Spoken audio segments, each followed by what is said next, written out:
Magandang araw mga idol. Ayon kay former 6th Division World Champion Oscar Golden Boy De La Hoya na kapag naglaban umano sina Terence Crawford at Manny Pacquiao sa prime o kasagsagan ng lakas ay matatalo daw itong si Crawford. Ang pinagbasehan daw ni De La Hoya ay ang huling laban ni Crawford kontra Canelo Alvarez at nagbase naman siya nung nakalaban naman niya si Pacquiao. Hindi nga lang daw mananalo sa desisyon lang si Pacquiao, kundi via knockout pa. Ayon kay De La Hoya na mas mataas daw kasi ang level ng husay at lakas sa generation ni Manny Pacquiao kaysa sa generation ngayon ni Crawford. At kay Floyd Mayweather din daw ay matatalo din itong si Crawford dahil mas mahusay daw na technical fighter si Mayweather.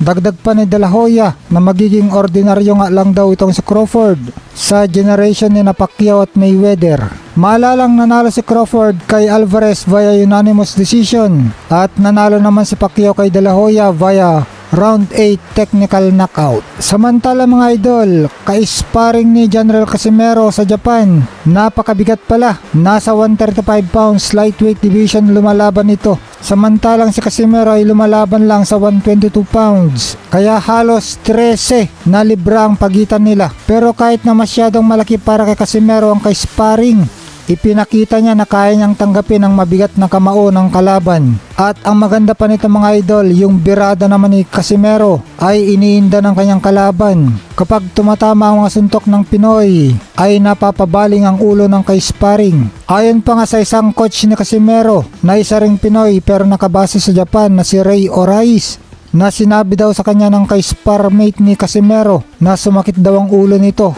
sa malalakas na patama sa kanya ng Pinoy. Ang maganda pa nito mga idol, syempre pag sparring ay mas malayong makapal ang boxing gloves na gamit nila kaysa sa actual na ginagamit sa tunay na laban. Kaya dahil dito mga idol, mukhang delikado ang Hapon na makakalaban niya sa October 25 na si Kyonosuke Kameda mga idol.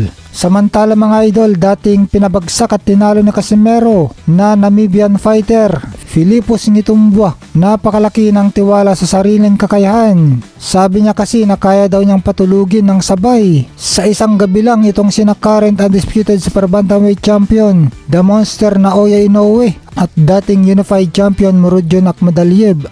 Sabi ni Ngitumbua mga idol na nakakadismaya daw ang naging laban ni Inoue at Akhmadaliev. Napaka-boring daw at kulang sa aksyon. Kung ganon daw na mataas na ang level na isang championship fight na, ay kailangan hindi na daw boring ang laban dapat. Tapos nakataya pa ang lahat ng belt, pati na ang prestiyosong Ring Magazine belt. At nagtataka din si Ngitumbua mga idol kung bakit hamon ng hamon sa Akhmadaliev noon kay Inoue. Pero pagdating sa laban, hindi naman daw ito nakipagsabayan at tirang takot lang ang ginawa. Gusto lang talagang kumita ng malaki at makasurvive lang sa laban na hindi man-knock out. Tapos ito pa ang matindi mga idol, sabi ni Ngitumbua na masyado daw ordinaryo at limitado ang pinakita ni Inoue sa laban. Pero tingin niya na siguro ay dahil bumagsak si Inoue sa uli niyang laban, kaya naging maingat na. Nainamin naman ito ni Inoue mga idol dahil bago pa lang ang naging laban nila ng Akhmadaliev ay sinabi na niya na hindi na niya papayagan na maulit pa na bumagsak siyang muli. Naghihintay nga daw si Ngitumbua na tawagan siya ni Inoue para maglaban sila at ipakita niya sa mundo na siyang pinakamahusay na super bantamweight fighter sa mundo.